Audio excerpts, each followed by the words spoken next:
సింహములపై సింహగర్జన, క్రైస్తవుడే చెయ్యాలి ప్రళయ గర్జన. ప్రియులారా, క్రీస్తునందు దేవుని పిల్లలైన వారందరికీ శుభములు తెలియచేసుకుంటున్నాం. ప్రార్థన చేసుకుందాం. తండ్రి, మీ పిల్లలకు మీ జ్ఞాన సంగతులను చెబుతుండగా సహాయం చేయండి. మీ కుమారునిపై లోకంలో వస్తున్న నిందలకు సమాధానంగా మీ కుమారుడు వివాహితుడు కాదనే అంశాన్ని చెప్పాలని ఆలోచిస్తుండగా సహాయం చేయండి తండ్రి. వినే మీ పిల్లలు సహృదయంతో విని ఆలోచించగలటకు కృప చూపించండి.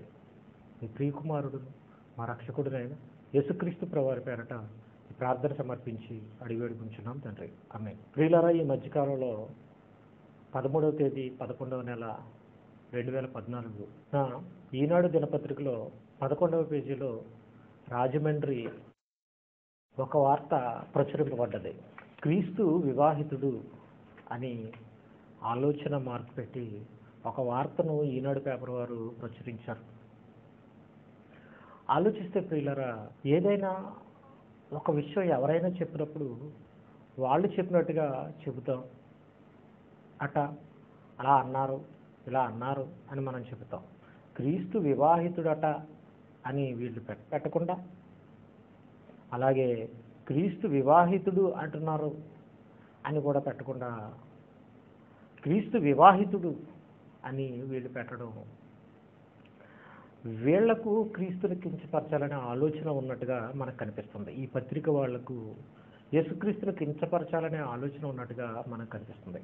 కింద ఎవరో రాశారు పుస్తకం అని వాళ్ళు ఆర్టికల్ని వివరించినా కానీ వాళ్ళ సొంతంగా వాళ్ళ ఉద్దేశపూర్వకంగా యేసుక్రీస్తు వివాహితుడు అనే మాటను వాళ్ళు వాడడం ఈ పత్రిక చేసిన మొదట తప్పు. యేసుక్రీస్తు ప్రపంచంలో ఎంతో గొప్పవాడుగా, ఎంతో ఉన్నతుడుగా, ఎందరికో ఆదర్శనీయుడిగా మనకు కనిపిస్తున్నాడు.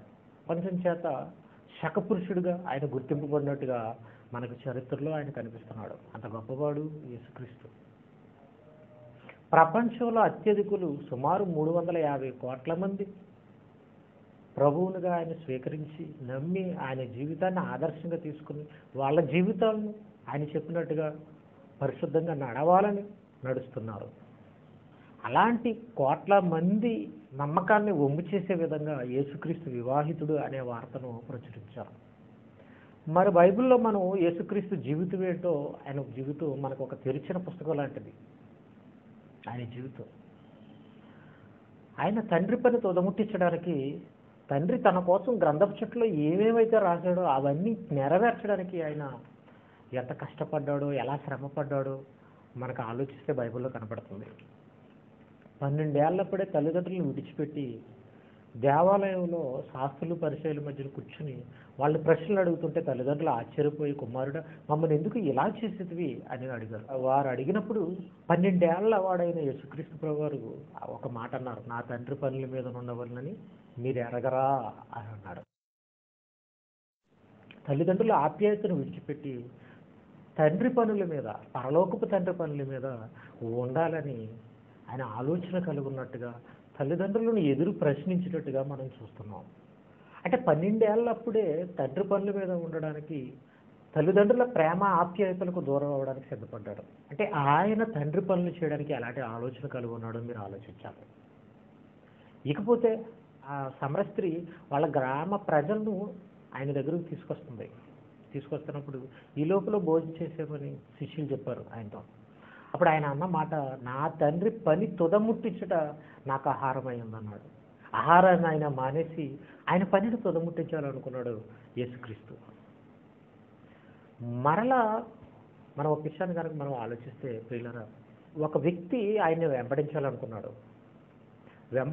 అనుకున్నప్పుడు ఆయన ఒక మాట అన్నాడు, నన్ను వెంబడిస్తే పరిస్థితులు ఇలా ఉంటాయి అని ముందే చెప్పాడు. ఏమని? ఆకాశ పక్షులు గూళ్ళు ఉన్నాయి, నక్కలకు బొరియలు ఉన్నాయి, మనుష్య కుమారునికి తలవాల్చుకోవడానికి చోటు లేదు అని. అంటే నన్ను వెంబడించాలనంటే నాకు ఏ సుఖం లేదు, ఉండడానికి ఇల్లు లేదు, విశ్రమించడానికి విశ్రమ స్థలం లేదు, ఆకాశ పక్షులు గూళ్ళు ఉన్నాయి, నక్కలకు బొరియలు ఉన్నాయి, మనిషి కుమారునికి తలవాల్చుకోవడానికి చోటు లేదు అన్నాడు. అంటే అలాంటి జీవితాన్ని ఆయన గడిపాడు. ఎందుకు? తండ్రి చిత్తాన్ని నెరవేర్చాలనే ఉద్దేశంతో, ఈ లోకంలో సుఖపడాలనే ఉద్దేశం కాదండి ఆయనది. ఆయన బ్రతుకు కాలం చాలా తక్కువ, 33.5 ఏళ్ళు. కాబట్టి తల్లిదండ్రుల ఆప్యాయతలనైనా విడనాడి తండ్రి పని చేయాలనుకున్నాడు. ఆకలి దప్పులనైనా భరించి తండ్రి చిత్తాన్ని నెరవేర్చాలనుకున్నాడు. తలవాల్చుకోవడానికి చోటు లేకుండా అవిశ్రాంతిగా పని చేయాలని అనుకున్నాడు యేసుక్రీస్తు.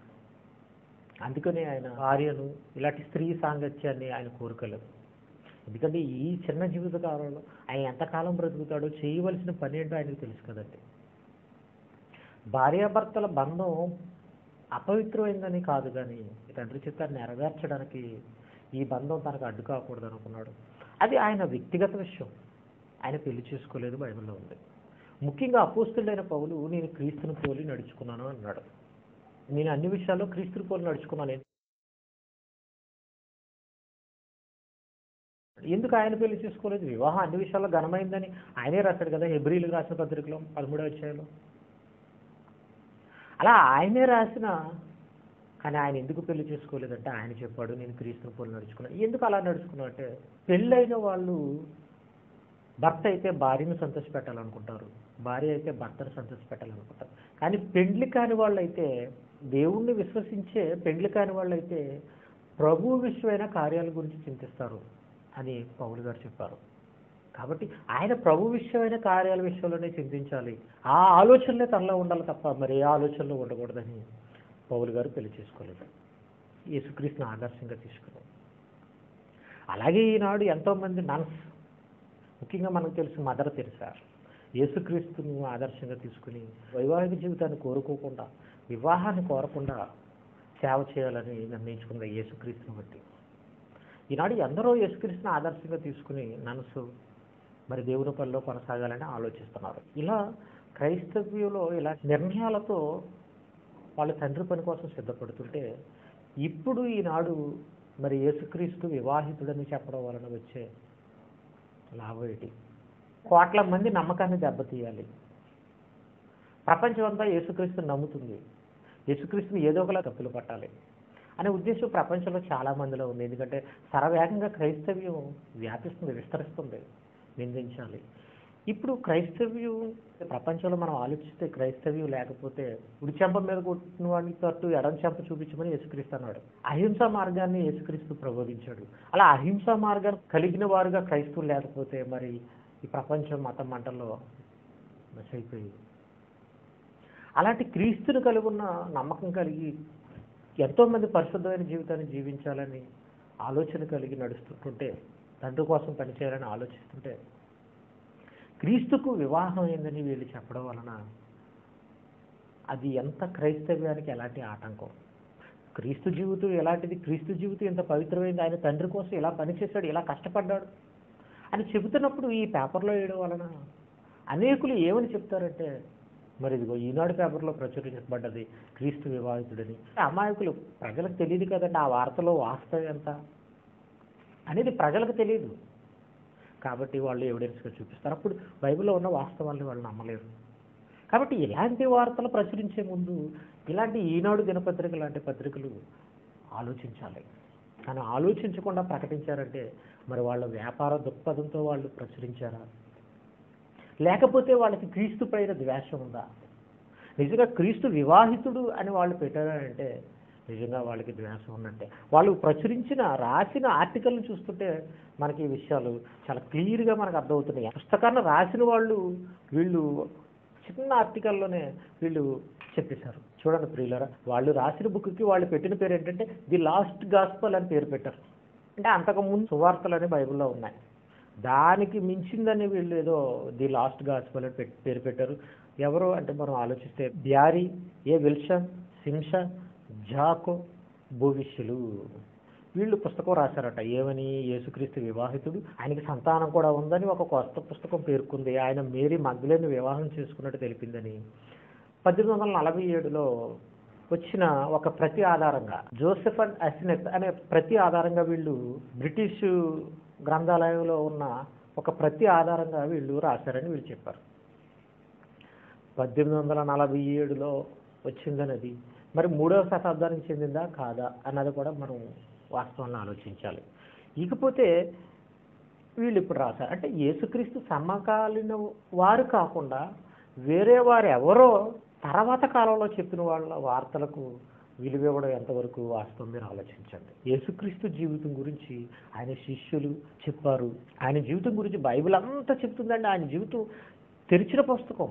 ఆయన ఏమేమి చేస్తాడో, ఆయన ఎలా బ్రతుకుతాడో, ఆయన జీవితం ఆయనకు ఎలా ముగిసిపోతుందో ఆయన రాకముందే రాయబడింది. అలా ఆయన వచ్చిన తర్వాత ఆయనకి ఏమేమి జరుగుతాయి, ఎలా జరుగుతాయని బైబిల్లో అంతకు ముందు రాయబడింది. యేసుక్రీస్తు రాకముందుకు అలాగే జరిగినట్టుగా మనం చూడగలం. అవన్నీ నమ్మారు కాబట్టి ఆయన ఆటికి శిష్యులు కొంతమంది, ముఖ్యంగా పౌలు పెళ్లి చేసుకోకుండానే యేసుక్రీస్తును ప్రకటించాడు. ఆనాటి శిష్యులు తమ స్థిరాస్తులు నమ్మేసి ప్రకటించారు. కాబట్టి ఆ యేసుక్రీస్తు విషయంలో ఇవన్నీ అబద్ధాలైతే, ఆయన జీవితం అబద్ధమైతే, ఆయనకు దగ్గరగా ఉన్న 12 మంది శిష్యులు మరి ఆయన కోసం బ్రతికేవారు కాదు, ఆయన కోసం ప్రాణత్యాగం చేసేవారు కాదు. ఎందుకంటే వీళ్ళు రాసిన వార్తలు ఎలా ఉందో చూడండి. యేసుక్రీస్తు మానవ మాతృడేనని, మగ్దలేను ఆయన ప్రేమించి పెళ్లి చేసుకున్నారని, వారిద్దరికి పిల్లలు కలిగారని తెలిపారు. మగ్దలేను ఆయన ఏం చేశాడట? ప్రేమించి పెళ్లి చేసుకున్నాడట. ప్రేమించాలని అంటే ప్రేమించే ముందు ఏంటంటే సైట్ కొట్టాలి, డ్యూయెట్లు పాడుకోవాలి, పార్కులకి వెళ్ళాలి, దొంగచాటుగా కలుసుకోవాలి. ఇదంతా చేస్తేనే ప్రేమించినట్టు. ప్రేమించి పెళ్లి చేసుకున్నారని, వారిద్దరికీ పిల్లలు కలిగారని తెలిపారు. యేసుక్రీస్తు నిజంగా ఇలాంటి వాడే అయితే వాళ్ళు ఎందుకు యేసుక్రీస్తుని ఆదర్శంగా తీసుకుని వాళ్ళు అలా బ్రతుకుండేవారు? ఇవన్నీ అవాస్తవాలు ప్రియులరా. ఎందుకంటే ఒకనాటి యేసుక్రీస్తు ప్రపంచంలో ఎవరు బ్రతకనటువంటి జీవితాన్ని ఆయన జీవించాడు. ఎవరు బోధించినటువంటి బోధనలు ఆయన బోధించాడు. మానవ మాతృగా పుట్టిన దేవుని లక్షణాలు కలిగి ఈ లోకంలో బ్రతికాడు. ఎన్నో స్వస్థతలు చేశాడు, ఎన్నో అద్భుతాలు చేశాడు.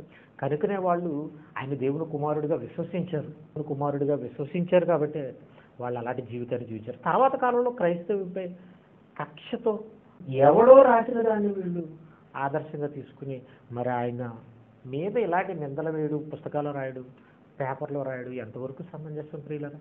ప్రపంచం ఆయన సకపురుషుడిగా గుర్తించిందే, ప్రపంచంతో తప్పు చేసిందంటారా? అలాంటి మహనీయుడిపై అనేక కుట్రలు జరుగుతూనే ఉన్నాయి. ఎందుకో తెలుసా ప్రియులరా? చెడ్డవాడు ఎప్పుడు నేను చెడ్డవాడు అని అంటావు, కానీ ఆ వాడి చెడ్డవాడు వీడి చెడ్డవాడు అంటాడు. అలాగే వీళ్ళందరూ మహనీయుడు యేసుక్రీస్తు పరిశుద్ధుడు, ఆయన పాపుల్లో చేరక ప్రత్యేకింపబడినాడు. ప్రపంచంలో ఉన్న వాళ్ళందరూ పాపులుగా ఉన్నా యేసుక్రీస్తు ఏ పాపం లేనివాడు, ఏ పాపం చేయనివాడు. ఆయన ఒక్క స్త్రీని మాపు చూపు చూసేవాడు, అప్పుడే తన హృదయం మంది వ్యభిచారిస్తున్నాడు అన్నప్పుడు మరి ఆయన ఈ ప్రేమించాలని అంటే మాపు చూపు చూడాలి. అలాంటిది ఆయన ఎందుకు చేస్తాడు ప్రియులారా? ఆయన వైవాహిక జీవితాన్ని కోరుకుంటే ఈ భూమి మీద ఎంతో కాలం బ్రతకని ఆయనకు వైవాహిక జీవితం ఎందుకండి? కాబట్టి ప్రియులారా, ఇలాంటి వార్తల్లో మరి ఎంతవరకు నమ్మచ్చు మీరు ఆలోచించండి. మరి నమ్మి ప్రకటించడం వార్తాపత్రికలకు సమంజసమేనా అంటారా? మీరు ఆలోచించండి. ఎందుకంటే ఇలాంటి వాటి వలన ఇదిగో మీ క్రీస్తు పరిశుద్ధుడని మీరు అంటున్నారు, పెళ్లి చేసుకోలేదు దేవుడి కోసం పనిచేశాడని, దేవుని కుమారుడని మీరు చెప్తున్నారు. మరి మీ క్రీస్తు పెళ్ళి అయిందని ఇదిగో ప్రాపర్ వాళ్ళు ప్రకటిస్తున్నారు అన్నప్పుడు మరి క్రైస్తవులకి ఇతరులకి గొడవలు జరిగే అవకాశం ఉంది. అంటే ఇతరులని క్రైస్తవులపై రెచ్చగొట్టడానిక, క్రైస్తవ్యాన్ని అణచడానిక ఈ పత్రిక పనిచేస్తున్నట్టుగా కనిపిస్తుంది ప్రియులరా. కాబట్టి ఈ పత్రిక ఆలోచన చేయాలి. కాబట్టి ప్రియులారా, మేము ఏం చేసామనంటే ర్యాలీ నిర్వహించి AITCC college of bible technology కలిసి ర్యాలీ నిర్వహించి ఎస్పీ గారికి వినతి పత్రం సమర్పించాం. మరి ప్రజల మధ్య సఖ్యత లేకుండా ప్రజలను ఒకరిపై ఒకరు ద్వేషం కలిగేలాగా, ఒకరిపై ఒకరు నిందించుకునేలాగా, ఒకరిపై మరొకరిని రెచ్చగొట్టేలాగా ఈనాడులో ఆర్టికల్ ప్రచురింపబడింది. కాబట్టి హిందూ, టైమ్స్ ఆఫ్ ఇండియా మ్యాగజైన్స్లో ఆర్టికల్ ప్రచురింపబడింది. కాబట్టి వారిపై చర్య తీసుకోండి కాకినాడ ఎస్పీ గారికి ఫిర్యాదు చేయడం జరిగింది. లీగల్ అడ్వైస్కి రాశారు, ఆలోచించి చర్య తీసుకుంటామన్నారు. కాబట్టి ప్రియులారా, ఇలాంటి వాటి విషయాల్లో క్రైస్తవులైన వారు అందరూ ఏకంగా ఐక్యంగా మనం ఎదుర్కోవాలి. మన వాళ్ళకి యేసుక్రీస్తునన్నా బైబిల్నన్నా క్రైస్తవులు, చాలామంది క్రైస్తవులు నిమ్మకు నీరెత్తినట్టుగా ఉంటారు. ఏదో దేవుడు చూసుకుంటాడులే అని అనుకుంటారు. అదే చర్చిలపై దాడులు జరుగుతున్నా, చర్చి ఆస్తులకు నష్టం జరుగుతున్నా మన వాళ్ళు వీధుల్లోకి వస్తారు. సిగ్గుకరమైన విషయంలోనేమో వీధుల్లోకి వస్తారు. ఒక సమాఖ్యాంధ్ర కోసం బంద్ చేయడానికి వీధుల్లోకి వచ్చి ప్రార్థనలు చేశారు. ఒక ఛానల్ని అభివృద్ధి కోసం వాళ్ళు రన్ ఫర్ జీసస్ అని పెడితే వీధిలో రన్ ఫర్ జీసస్ అని ఛానల్ కోసం పరిగెట్టారు. ఇవన్నీ సిగ్గుకరమైన విషయాలు. కానీ నా నిమిత్తము సువార్త నిమిత్తము ప్రాణం పెట్టువాడు దాన్ని దక్కించుకుంటాడు అన్నాడు. ఒకవేళ నా నిమిత్తము సువార్త నిమిత్తము తన ప్రాణాన్ని పెట్టకపోతే దాన్ని పోగొట్టుకుంటాడు అన్నాడు. కాబట్టి ఆయన మీద నిందలు వస్తున్నాయి. ఆయన దూషిస్తున్నారు, సువార్తకి ఆటంకం కలిగిస్తున్నారు. కాబట్టి మరి ఎదిరించాలి. ఏ విషయంలోనూ ఎదిరించే వారికి బెదరకుండా అందరూ సువార్త విశ్వాస పక్షాన, బైబిల్లో వ్రాయబడిన మాటలు మన విశ్వాసానికి మూలం. అలాంటి సువార్త విశ్వాసానికి వ్యతిరేకంగా మాట్లాడుతున్నప్పుడు సువార్త విశ్వాస పక్షాన నిలవాలి, ఎదిరించాలి. ఎదిరించే వారికి బెదిరిపోకుండా అపోస్తలుడైన పౌలు చెప్పాడు. మన దేశంలో చట్టాలు ఉన్నాయి కాబట్టి ముందు మనం చట్టాలను తెలియచేయాలి. అలాగే ఇలాంటి వాళ్ళని బహిరంగంగా ఎదిరించాలి, బుద్ధి చెప్పాలి. కాబట్టి ప్రియులారా, ఇలాంటి వార్తలు వాస్తవ కాలానికి సంబంధించినవి కావు. ఆయన అపోస్తలులు ఆయన కన్నులారా చూసినవి, చెవులారా విన్నవి, వాళ్ళ చేతులు దేన్ని తాకినో వాళ్ళు అదే ప్రకటించారు అన్నప్పుడు వాళ్ళేమో యేసుక్రీస్తు జీవితాన్ని ఎంత పరిశుద్ధమైన జీవితంగా వాళ్ళు బైబిల్లో రాస్తే, ఈనాడు వాళ్ళ కాలం కాని కాలంలో వచ్చిన వాళ్ళు ఎవరో ఆయన కాలం చేసేసిన తర్వాత, అపోస్తలుల కాలం చేసిన తర్వాత ఎవరో ఏదో రాస్తే మరి అది ఒక అపవాదుగా ఎందుకు ఆలోచించకూడదు? మీరు ఆలోచించండి. కోట్ల మంది నమ్ముతున్నారే యేసుక్రీస్తును, ఆయన శిష్యులు రాసిన మాటలు కోట్ల మంది నమ్ముతున్నారే. వాళ్ళ జీవితాలు ఏమైనా మా అందరిలాంటి జీవితాలు, అందరిలా సుఖపడ్డారా? అందరిలా డబ్బు కోసం ఆశపడ్డారా? లేదే. ప్రాణాలు సైతం పెట్టారే. తమ స్థిరాస్తులు నమ్మేసి వాళ్ళు దేవుని పని కొనసాగించారు, యేసుక్రీస్తుని ప్రకటించారు. కాబట్టి ప్రియులారా, ఈ సందర్భంలో మనం వీళ్ళందరి గురించి యేసుప్రభువు వారు ఇలాంటి వాళ్ళ కోసం ఒక మాట మాట్లాడారు. ప్రియులారా, చూద్దాం. యోహాను సువార్త 7వ అధ్యాయం 7వ వచనం. లోకము మిమ్మల్ని దేశింపనేరదు కానీ దాని క్రియలు చెడ్డవని నేను దాని గురించి సాక్ష్యం ఇచ్చుచున్నాను కనుక అది నిన్ను దేశించుచున్నది. నా లోకంలో ఉన్న మనుషులు వాళ్ళ క్రియలు చెడ్డవని నేను వాళ్ళ గురించి సాక్ష్యం ఇచ్చుచున్నాను కనుక అది నన్ను ద్వేషించున్నది. లోకంలో ఉన్న మనుషులు ఏం చేస్తున్నారు? నన్ను ద్వేషిస్తున్నారు. ఎందుకంటే వాళ్ళు చెడ్డవాళ్ళని నేను చెబుతున్నాను కాబట్టి, సాక్షి ఇస్తున్నాను కాబట్టి, వాళ్ళు చేస్తున్న చెడును బయట పెడుతున్నాను కాబట్టి వాళ్ళు నన్ను చెడ్డవాళ్ళు అంటున్నారు అని చెబుతూ కింద మరలా ఏమంటున్నాడు? యోహాను సువార్త 3:20లో మనం చూస్తే, ప్రియులారా, దుష్కార్యము చేయు ప్రతివాడును వెలుగును ద్వేషించును. వెలుగు యేసుక్రీస్తు. దుష్కార్యాలు చేయు ప్రతివాడు ఏం చేస్తాడంటే వెలుగును ద్వేషిస్తాడట. తన క్రియలు దుష్క్రియలుగా కనపడుకుంటున్నట్లు వెలుగునొద్దకు రాడు, వెలుగును పట్టించుకోడు. కాబట్టి వాళ్ళ క్రియలు దుష్కార్యాలు కాబట్టి వాళ్ళు వెలుగునొద్దకు రాకపోగా, దేవుని మాటలను అనుకరించకపోగా, క్రీస్తుని అనుకరించకపోగా ఆ క్రీస్తునే వీళ్ళు దేశించేవాళ్ళుగా వచ్చారు. ప్రియులారా, ప్రపంచాన్ని రక్షించడానికి తండ్రి దగ్గరికి తీసుకెళ్ళడానికి వచ్చిన వాడు యేసుక్రీస్తు. ఆయన మీద వీళ్ళు నిందలేస్తున్నారంటే ప్రపంచానికి రక్షణ వీళ్ళు దూరం చేస్తున్నారు. మరి ఇలాంటి వాళ్ళు శిక్ష తప్పించుకోరు. బైబిల్కు వ్యతిరేకంగా ఎప్పుడు ఎవరు మాట్లాడినా వాళ్ళు దేవుని శిక్ష నుండి తప్పించుకోలేరు. ఆ మధ్యకాలంలో TV9 కూడా 2012 డిసెంబర్ 21న యుగాంతం అని బైబిల్ చెప్పిందని చెప్పారు. బైబిల్ ఎక్కడ చెప్పిందని ప్రశ్నించిన వాళ్ళు అదే పనిగా అదే బైబిల్ చెప్పని విషయాన్ని చెప్పారు. అంటే బైబిల్కు కూడా వాళ్ళు కళంకాన్ని ఆపాదించాలి. అన్నిటితో పాటు బైబిల్ని కూడా జోడించేసారు. వాళ్ళు తప్పు లేదన్నట్టుగా తర్వాత యుగాంతం ఒక బూటకం, చెప్పిన అందరూ బూటకం అని అన్నారు. అందులో బైబిల్ని కూడా వాళ్ళు బూటకం అన్నట్టే. కానీ వాళ్ళది ఏం తప్పు లేదన్నట్టుగా తీశారు. మరి ముందెందుకు ఇంత బిల్డప్ ఇచ్చుకుని నిజంగా యుగాంతం అయిపోయినట్టుగానే విజువల్స్ చూపించేలా చేస్తున్నారు? అంటే ఎంత దొంగలండి, దరిద్రులండి వీళ్ళు. ప్రజల్ని ఇమాజినేషన్ చేసేసి, మాయ చేసేసి మళ్ళీ జరగకపోతే మాదేవి లేదు అంటున్నారు. దరిద్రులండి వీళ్ళు. ఈ మీడియా వలన ఎంతోమంది ప్రాణాలు కోల్పోతున్నారండి. ఈ మీడియాలో అవాస్తవంగా ప్రకటించే వాటి వల్ల. ఒకప్పుడు మాజీ ప్రధాని మన్మోహన్ సింగ్ గారు కూడా అదే ప్రకటించారు. కిరణ్ కుమార్ రెడ్డి గారు కూడా అదే ప్రకటించారు. వీళ్ళు ఏ విషయంలో ఎలా ప్రవర్తించాలనేది వీళ్ళకి తెలియలేదు. 4వ స్థానంలో ఉంది మీడియా. మరి దానికి ఎంత వివేకం ఉండాలి, ఎలాంటి బుద్ధి ఉండాలి? వాళ్ళు లేని వార్తను పుట్టించకూడదు కదా. లేని వార్తకు, ఒక అవాస్తవమైన వార్తకు వాళ్ళు ఓతం ఇవ్వకూడదు కదా. కాబట్టి అలా ఇచ్చారంటే, పుట్టించారంటే, దేవుని మాటలకు వ్యతిరేకంగా వాళ్ళు వార్తలను ప్రచురిస్తున్నారంటే వాళ్ళు ఖచ్చితంగా శిక్షింపబడతారు. అందుకని TV9 శిక్షింపబడ్డది. తెలంగాణ ప్రాంతంలో ఆ ఛానల్ని నిలిపివేయడం జరిగింది. ఎక్కడైనా వాళ్ళు బుద్ధి తెచ్చుకుని, దేవుడు అనే విషయం చాలా సెన్సిటివ్ విషయం, వాళ్ళకి సంబంధం లేని విషయానికి వాళ్ళు వెళ్ళకూడదు.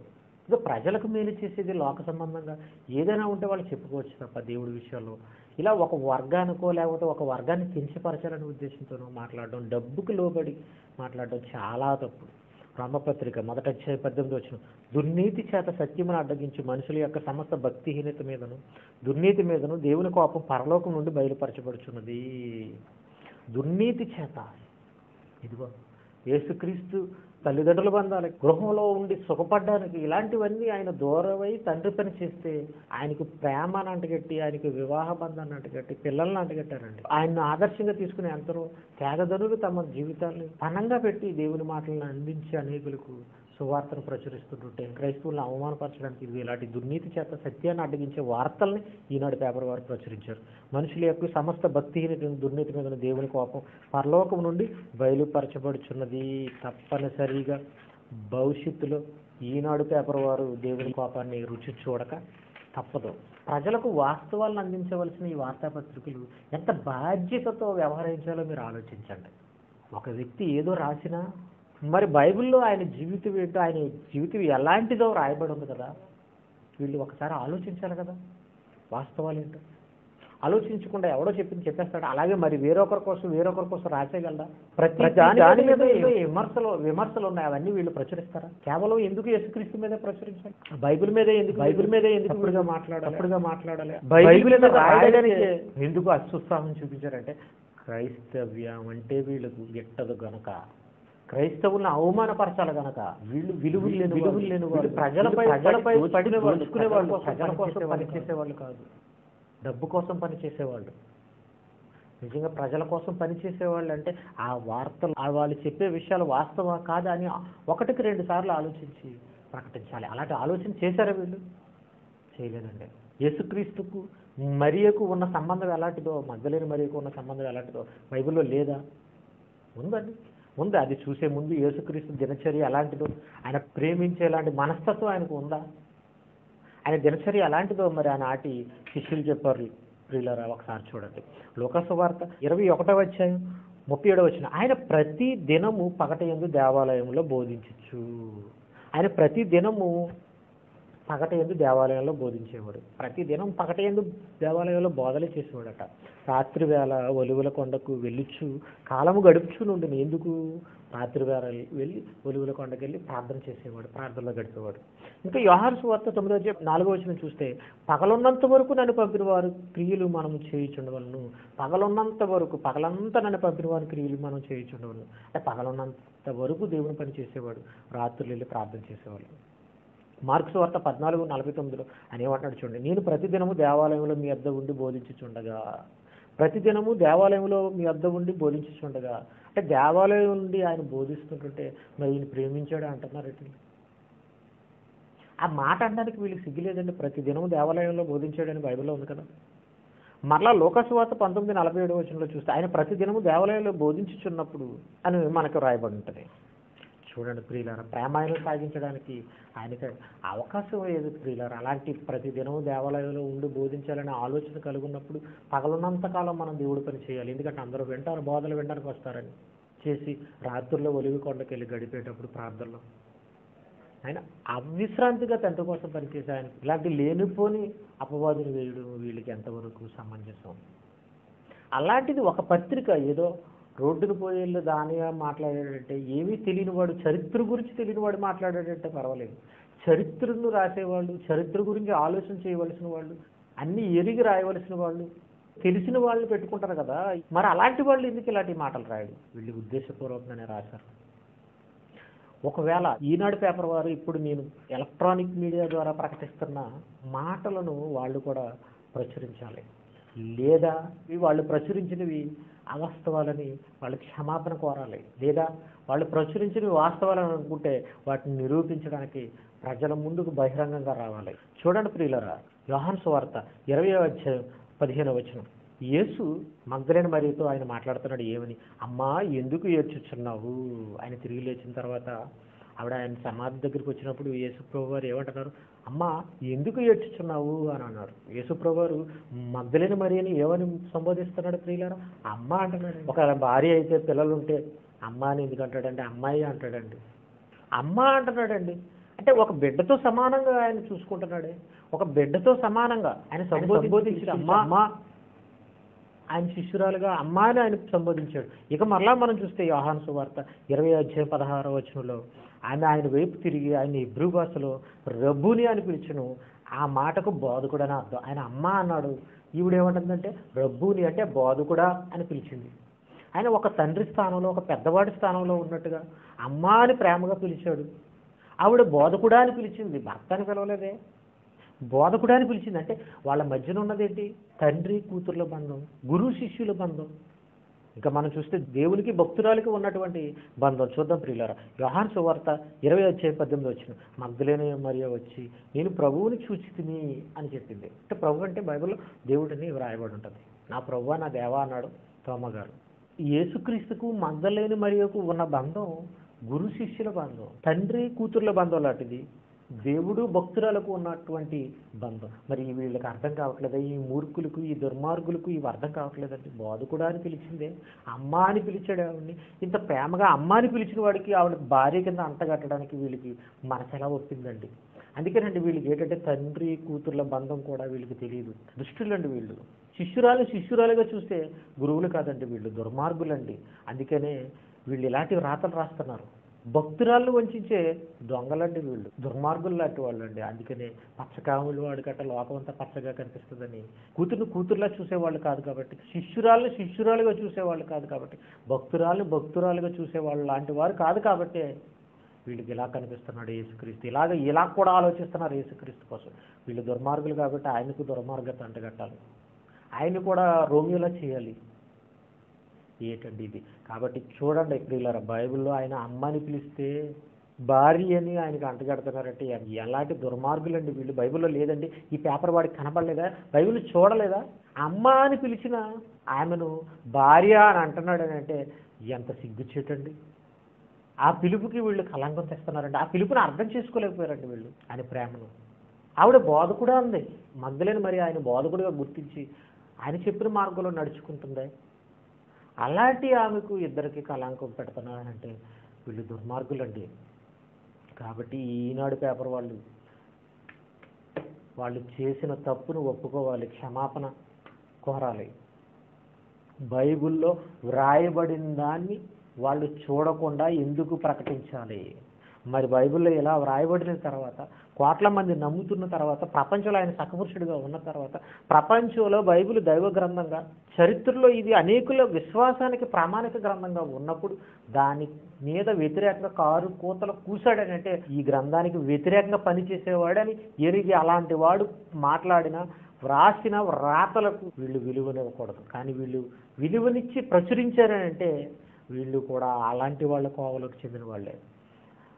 ఒకవేళ నిరూపించాలని అనుకుంటే వాళ్లకు దమ్ముంటే వాస్తవాలు నిరూపించడానికి నిలబడాలి. యేసుక్రీస్తుపై బైబిలుకు వ్యతిరేకంగా మాట్లాడేవాడు ఎవడైనా ఓడిపోక తప్పదు. నాలో పాపం ఉందని మీలో ఎవడు స్థాపించగలడు అని యేసుప్రభువు వారే సవాలు చేశారు. ఈ బైబిల్లో వ్రాయబడిన దానికి భిన్నమైన జీవితం అని ఆయన జీవితం ప్రపంచంలో ఎవడో నిరూపించలేడు. అవన్నీ కారు కూతలు. కాబట్టి ప్రియులారా, ఇలాంటి వాళ్ళకి బుద్ధి చెప్పాలి క్రైస్తవులు. వాళ్ళ నోళ్ళు ముయించాలి. అజ్ఞానంగా మాట్లాడే మూర్ఖుల నోరు ముయించట దేవుని చిత్తం. ఏదో ఒక రకంగా క్రైస్తవుల్ని హేళన చేయడమే వీళ్ళ ఉద్దేశం అయిపోయింది ప్రియులారా. కాబట్టి వీళ్ళందరికీ బుద్ధి చెబుదాం. నా నిమిత్తము, సువార్త నిమిత్తం ప్రాణం పెట్టమన్నాడు కదండి, ప్రాణం పెడదాం. ప్రార్థన చేసుకుందాం. తండ్రి, మీ పిల్లలకు మీ మాటలు చెప్పాలి తండ్రి. ఆయన విని నాయన మీ కుమారుణ్ణి ప్రభువుగా కలిగిన మేము మీ కుమారునిపై లోకం వేస్తున్న నిందలకు సమాధానం చెప్పవలసిన బాధ్యత ఉందని, సువార్త విశ్వాస పక్షాన అందరూ నిలవాలని మీరు రాయించిన మాటల్లో నుండి నాయన మీ పిల్లలందరూ మేలుకొలుపు కలిగి ఇక నుండైనా ఇలాంటి వార్తలు వస్తే వాళ్ళు సహించకుండా వాళ్ళకు బుద్ధి చెప్పే పిల్లలుగా అందరూ ఉద్యమించాలని, వాళ్ళని రేపమని మీ ప్రియకుమారుడును మా రక్షకుడినైన యేసుక్రీస్తు ప్రభువు పేరటి ప్రార్థన సమర్పించి అడిగి వేడుకుంటున్నాం తండ్రి. ఆమేన్.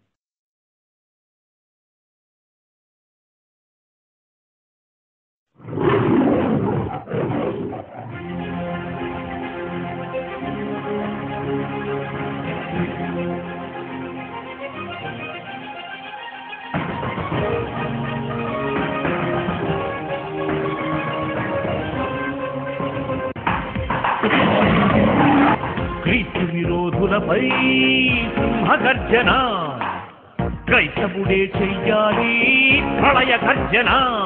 అపవాది అనుచరులను ఎదిరించిన నాడు విజయంతో జైశాలై నిలిచిపోతాడు. క్రీస్తు విరోధులపై సింహగర్జన, క్రైస్తవుడే చెయ్యాలి ప్రళయ గర్జన.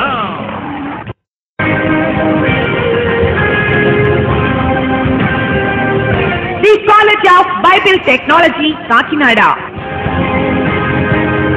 Principal O Abraham MBCH. Address Kakinada Sarpavaram చేపల మార్కెట్ వద్ద శెట్టిబల్జిపేట. సెల్ 9948011871. ఉచితముగా బైబిల్ ని పాఠ్యాంశాలుగా బోధించబడును. సమయం ప్రతి ఆదివారం 5 గంటల నుండి 7 గంటల 30 నిమిషాల వరకు.